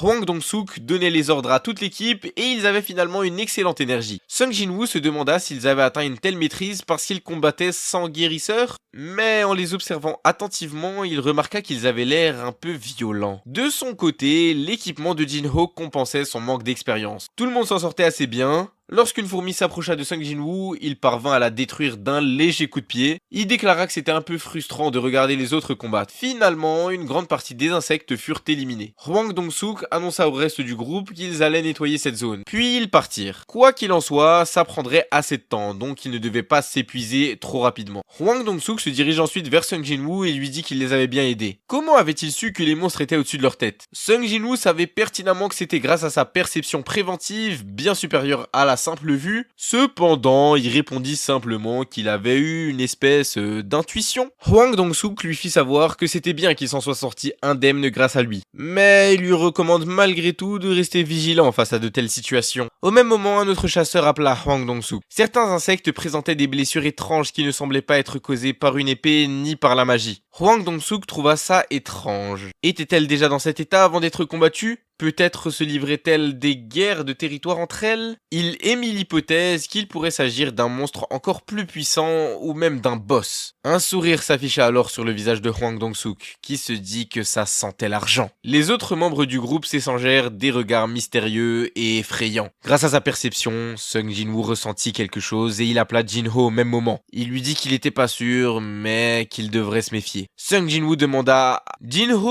de quoi Sung Jin-woo parlait. De son côté, Sung Jin-woo continua d'observer Hwang Dong-suk, ressentant une étrange sensation. La taille d'un donjon varie, mais ça n'a rien à voir avec son aspect extérieur. Dans certains cas, il peut falloir plusieurs semaines pour explorer l'intégralité du donjon, tandis que dans d'autres, il suffit de quelques heures pour atteindre le boss. Ce donjon était comme un labyrinthe avec peu de combats, ce qui demandait du temps pour être exploré. Sung Jin-woo se contentait d'être le porteur de bagages et n'avait pas besoin de participer au combat. Pouvoir gagner de l'argent sans combattre semble être un plutôt bon plan, du moins avant que Hwang Dong-suk ne le mette en garde contre le lézard. Le lézard, qu'est-ce que c'est que ça? En tout cas, cet avertissement est inattendu. Sung Jin-woo se demandait pourquoi il se rappelait de cela maintenant. Mais une chose était certaine, son intuition ne le trompe jamais. Le sourire étrange et le comportement de Hwang Dong-suk, il en était sûr. Après un certain temps, Hwang Dong-suk annonça au reste du groupe qu'il y avait un problème. Beaucoup de temps s'était écoulé et il n'avait trouvé aucun monstre. Il n'y avait que des cadavres et des monstres agonisants. Hwang Dong-suk réalisa qu'il devait y avoir un boss, sinon le portail ne serait jamais apparu. Il venait de comprendre quelque chose. Un autre chasseur éclaira la zone. Et quand il le fit, ce n'était pas vers le sol qu'il fallait regarder, mais vers le plafond. Il y avait d'immenses toiles et un grand nombre de fourmis suspendues dedans. Toutes ces toiles menaient à un seul chemin, la salle du boss. Sung Jin-woo les avertit de se tenir prêts. Alors qu'ils avançaient, tout le monde fut surpris. Tous ces cristaux, c'est incroyable! Combien y en avait-il? Ils avaient une faible quantité d'énergie, semblable au noyau laissé par les monstres, mais avec une telle quantité, ils étaient bien plus précieux que de simples noyaux magiques. Avec tout ça, ils pourraient facilement en tirer 10 millions. Pendant que tout le monde se réjouissait, Hwang Dong-suk semblait toujours concentré sur quelque chose. En réalité, en voyant ces quantités impressionnantes, il pensait dans sa tête en s'adressant à un certain Hwang Dong-so, et il lui disait qu'il n'avait pas toujours raison. Il ne l'ignorait pas simplement parce qu'il avait obtenu un meilleur rang. Il avait même trahi sa patrie pour rejoindre l'Amérique. Tout ça pour l'argent? Hwang Dong-suk pensait qu'il savait qu'il était traité en VIP là-bas et qu'il l'ignorait. Mais si ce Hwang Dong-so pensait qu'il serait du genre à venir ramper à ses pieds, il se trompait. Assez étrange. Qui est ce fameux Hwang Dong-so? En tout cas, Hwang Dong-suk décide de profiter de cette situation pour renforcer la puissance de son groupe. De toute façon, tous les autres chasseurs étaient contents. Ils allaient tous récolter au moins 1 million. De son côté, Jin-ho demanda à Sung Jin-woo de lui montrer le contrat qu'il avait signé. Il prit la parole et annonça à tous les autres qu'il souhaitait leur faire part de quelque chose. Dans le contrat de Sung Jin-woo, comme il pouvait le constater, il n'y avait aucune mention du partage des cristaux magiques. Tout le monde le regarda avec colère. Jin-ho déclara qu'il devait diviser les cristaux par 10 et non pas par 9. Un léger silence s'installa. Mais soudain, Hwang Dong-suk retrouva son expression habituelle et dit que c'est normal. Il était au courant et bien sûr, ils vont partager tout ça équitablement. Mais avant toute chose, il devait s'occuper de quelque chose. Le boss. Il s'agissait d'une gigantesque araignée suspendue au plafond. Hwang Dong-suk dit que bien sûr, tout le monde le savait. Cependant, une fois le boss vaincu, le portail se refermerait, donc il devait extraire les cristaux avant de le terrasser. Heureusement pour eux, l'araignée semblait endormie. C'était apparemment le meilleur moyen pour eux de s'emparer des cristaux. Malheureusement, ils s'attendaient pas à trouver une quantité aussi énorme, et donc ils n'ont pas pris tout l'équipement nécessaire pour l'extraction. Et c'est assez problématique car sans ça, ils ne pourront pas récupérer la totalité des cristaux. Hwang Dong-suk demanda alors à Sung Jin-woo et à Jin-ho s'ils pouvaient garder les lieux temporairement. Juste le temps de chercher l'équipement nécessaire. Il leur promit que tout se déroulerait bien. Le boss s'est endormi après avoir mangé. Il ne les attaquera certainement pas avant qu'il ne rentre sur son territoire. Tant qu'ils évitent de le provoquer, tout ira bien. Hwang Dong-suk leur demanda alors de lui faire confiance. Car contrairement à eux qui étaient des novices, il était habitué à ce genre de situation. Sung Jin-woo et Jin-ho se sentirent perplexes. Mais Hwang Dong-suk avait pris sa décision en tant que chef. Il leur annonça qu'ils agiraient rapidement. Alors qu'ils partaient, Sung Jin-woo se rappela que pour entrer dans un portail de rang C, un minimum de 10 personnes était requis. À l'exception de Sung et Jin-ho, l'équipe était composée de 8 membres. Il se souvint également des paroles précédentes de Hwang Dong-suk. Il avait dit qu'il avait l'habitude de procéder ainsi. Bien sûr, il n'était pas nécessaire de combler les 2 dernières places. De son côté, Hwang Dong-suk demanda à un autre chasseur de bloquer l'entrée de la salle du boss. Ils échangèrent tous des sourires malveillants. Soudain, une puissante onde magique provoqua un énorme choc. Jin-ho commença à paniquer, réalisant la situation. Ces salauds avaient essayé de les tuer, tout ça à cause de cristaux magiques. Même si Sung Jin-woo avait des soupçons, il ne pouvait pas de toute façon les arrêter. Ils étaient déjà pris dans le piège tendu par leurs ennemis. Sung Jin-woo déposa les sacs, sachant que l'entrée était bloquée. La sortie ne posait pas vraiment de problème, mais le réveil de l'araignée est un véritable souci. Le boss du donjon, une araignée de rang C, commença à descendre. À l'extérieur, pour les autres, sortir était un jeu d'enfant une fois que le labyrinthe était mémorisé. Les autres chasseurs rentrèrent pour se reposer, se demandant si cette méthode était vraiment nécessaire. Ils auraient pu simplement tuer les 2 autres membres de l'équipe sur place. Cependant, Hwang Dong-suk expliqua qu'ils étaient des idiots. S'ils avaient attaqué et réveillé l'araignée, ils n'auraient jamais pu extraire et transporter les cristaux magiques. Avec le chasseur de rang E le plus faible du monde et un chasseur de rang D, ils ne pourraient jamais vaincre le boss du donjon, quelle que soit leur tactique. Donc ils vont simplement attendre qu'il meure. Et une fois qu'ils seront engloutis et que le boss retournera dormir, ce sera le moment parfait pour extraire les cristaux magiques. Pendant leur discussion, Hwang Dong-suk demanda à son collègue s'il pensait être capable de vaincre le boss seul. Celui-ci répondit que c'était impossible. Hwang Dong-suk affirma qu'il en était de même pour lui. Qu'importe la tactique employée, 2 chasseurs de bas rang ne pouvaient pas sortir vivants face à ça. De son côté, Jin-ho essaya de faire preuve de courage, demandant à Sung Jin-woo de rester derrière lui pendant qu'il cherche un moyen de vaincre le boss. Leur regard se posa sur les nombreux yeux et les bouches hideuses de l'araignée, ainsi que sa taille gigantesque. Sa puissance était incommensurable. Sung Jin-woo sourit et dit à Jin-ho de rester derrière lui, car cet adversaire était le sien. Il sortit alors son inventaire. Jin-ho était en panique totale. Il lui demanda alors ce qu'il avait l'intention de faire. La réponse était simple.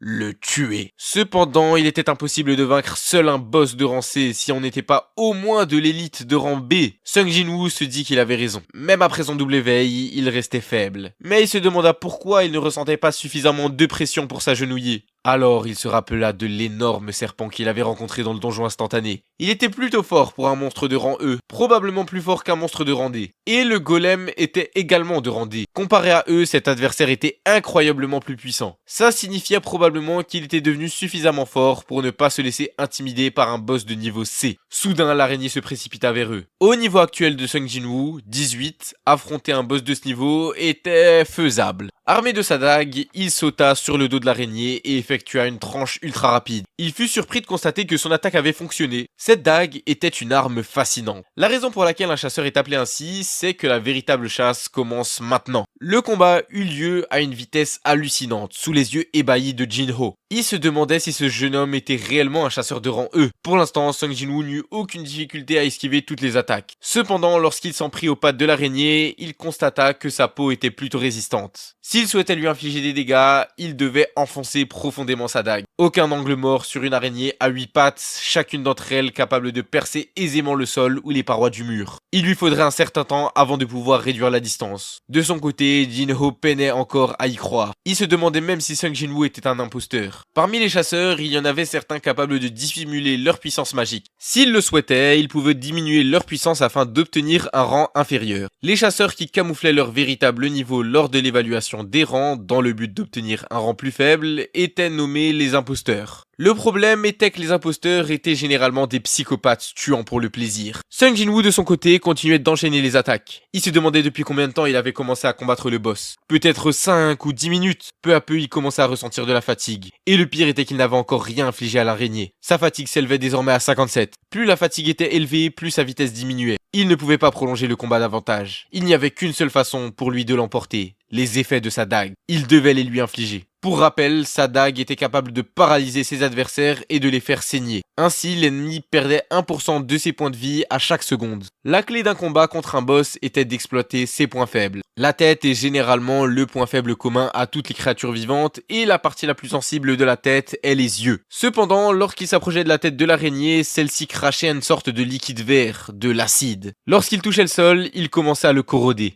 Un boss aussi puissant cachait un tel atout. Néanmoins, Sung Jin-woo était parfaitement conscient du temps qui lui restait.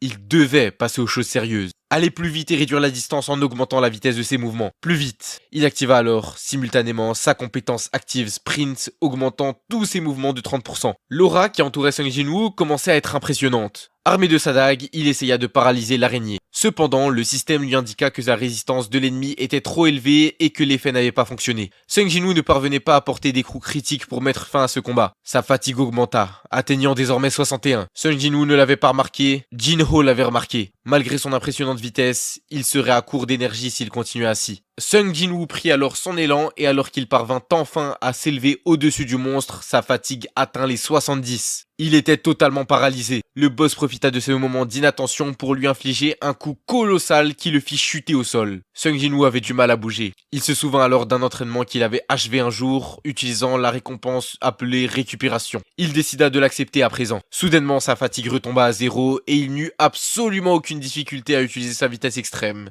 Il s'est alors élevé au-dessus du monstre. Une fois sur sa tête, il enfonça sa dague en plein dans son œil. Sung Jin-woo était pleinement concentré sur sa tâche. Il retira ensuite sa dague du premier œil et la replanta dans le second. L'effet de paralysie fut alors activé. Il avait réussi à blesser le monstre suffisamment. Au fur et à mesure que Sung Jin-woo continuait de planter sa dague dans ses yeux, l'effet de saignement s'activait. L'ennemi perdait 1% de ses points de vie à chaque seconde. Sung Jin-woo ne s'arrêta pas là. Une fois qu'il eut terminé avec les yeux, il poursuivit vers la tête. Au bout de quelques instants, le sang jaillit du visage du monstre. Sung Jin-woo retomba finalement au sol. Le boss du donjon avait été vaincu. Le système lui annonça alors qu'il venait de gagner 3 niveaux d'un seul coup. Sung Jin-woo pouvait enfin se reposer. Heureusement qu'il n'avait pas encore accepté la récompense de sa quête journalière. S'il l'avait fait, il serait probablement mort à l'heure actuelle. Alors qu'il s'approchait de Jinho, ce dernier le regardait avec effroi. Il le considérait presque comme un monstre. Jinho peinait encore à y croire. Sung Jin-woo avait réellement réussi à vaincre le boss tout seul. Il se disait maintenant que Sung Jin-woo devait certainement être un imposteur. Il s'éloigna pour récupérer les noyaux magiques, donnant à Sung Jin-woo l'impression d'être un monstre sans âme. Jinho était effrayé. Il se dit que la seule façon d'éviter d'être tué par Sung Jin-woo était d'être aimable avec lui. Il prit les sacs et demanda poliment à Sung Jin-woo s'il souhaitait déposer les noyaux magiques chez lui. Sung Jin-woo était assez surpris. Pourquoi Jinho avait-il changé de comportement à ce point? Finalement, Sung Jin-woo se dit que c'était peut-être parce qu'il l'avait sauvé la vie. Et donc, c'est un peu normal que Jinho souhaite lui témoigner sa gratitude. Pendant que Jinho s'occupait de récupérer et miner les cristaux magiques, une grande explosion retentit. La porte du donjon était enfin réouverte. Il s'agissait bien évidemment d'eux.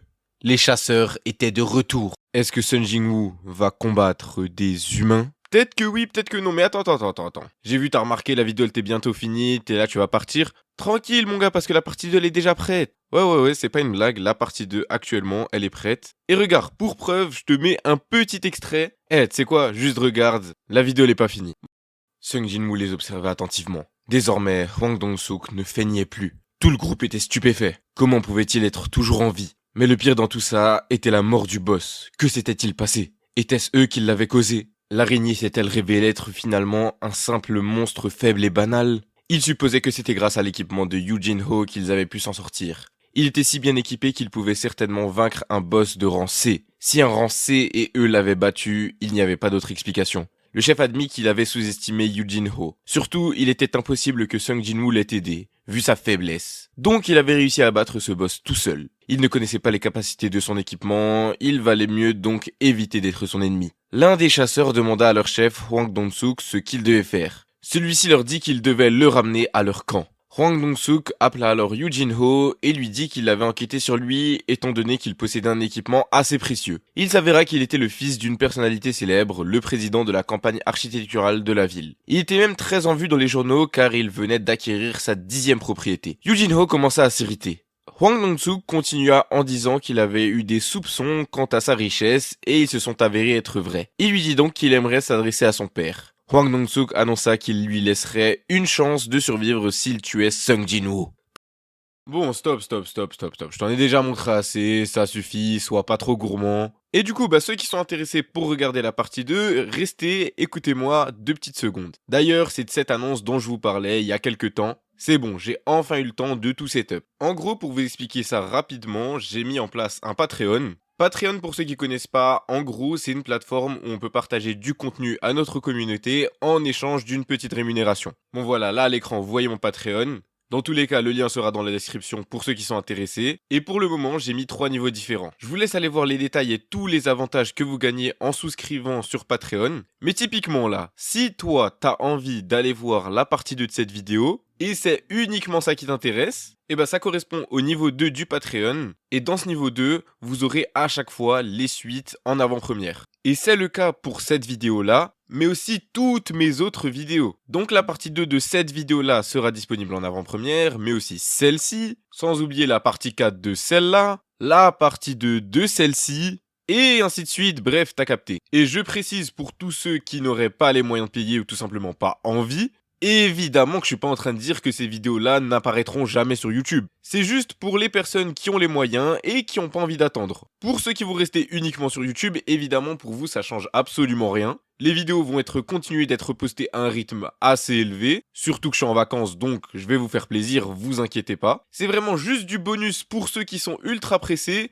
et qui ont également envie de me soutenir. La seule réelle différence qui existe, c'est que plusieurs fois par mois, pour les abonnés du niveau 3 du Patreon, je vais essayer de vous balancer au moins 2 vidéos exclusives qui n'iront du coup jamais sur YouTube. Et du coup vraiment là je pourrais me faire plaisir parce qu'il n'y aura pas de censure. Et toutes les séries qui sont copyright sur YouTube, c'est plus un problème. Comme ça sur Patreon je pourrais vous montrer vraiment tout ce que je peux pas vous montrer sur YouTube. Mais je me répète encore une fois, il n'y a vraiment aucune obligation. C'est que du bonus. Et j'insiste, vraiment ne vous sentez pas obligé. Je me répète, mais c'est pour ceux qui ont les moyens, sont pressés et veulent me soutenir un peu, tu connais. Bon je crois que j'ai tout dit. Je vous donne rendez-vous tout de suite pour la partie 2 pour ceux qui vont aller sur le Patreon. Et sinon, à dans quelques jours pour une nouvelle vidéo sur YouTube. À bientôt!